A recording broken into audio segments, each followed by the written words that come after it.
திமுக ஆட்சிக்கு நீங்கள் வாக்களித்தால் 2026 இன்றைக்கு ஒரு வட இந்தியா பீகாரை சேர்ந்த ஒரு குடும்பம் இந்த கஞ்சா பொறுக்கிகளால, கஞ்சா போதையினால, கஞ்சா பசியில காமத்திற்காக ஒரு பெண்ணை கற்பழிச்சு சீரடிச்சு அவனையும் அவன் கணவனையும் கொன்றது மட்டும் இல்லாமல் 2 வயது குழந்தையை செவற்றில் தூக்கி எரிந்து சாகடித்திருக்கிறார்கள் இந்த கயவர்கள், இந்த கஞ்சா குடிகள்.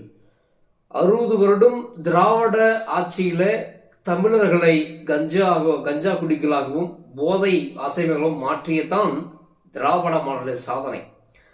தமிழ் மாடலோட சாதனை என்னன்னா, கோபுரங்கள் கட்டியது, ஏரிகளை தூர்வாகியது, ஆறுகளை வெட்டி தன் நிலத்துக்கு கொண்டு வந்தது. இந்த மாதிரி ஏகப்பட்ட சாதனைகள் இருந்தது. அதையெல்லாம் மாற்றி சினிமா துறை மூலமாக திராவிட அராஜகம் தொடர்ந்தால் தமிழகம் 2026 2030 இந்த மண்ணும் மக்களும் இன்னும் நாசமாகிவிட்டார்கள். திமுக எப்பொழுதும் ஆட்சி வந்தாலும் எப்படியாவது 5 வருடம் கடந்துடுவோமா, யாருக்கு உயிர் இருக்கும் யாருக்கு உடம்பு இருக்கும் என்று தெரியவே தெரியாது. அந்த அளவுக்கு மக்கள் அவதிப்படுவாங்க. இவர்களை வெற்றி விளம்பரம் வீண் விளம்பரத்தை பார்த்து மக்களை ஏமாந்து விடாதீங்க. நரகமாக விடும் இந்த மண் தமிழகம்.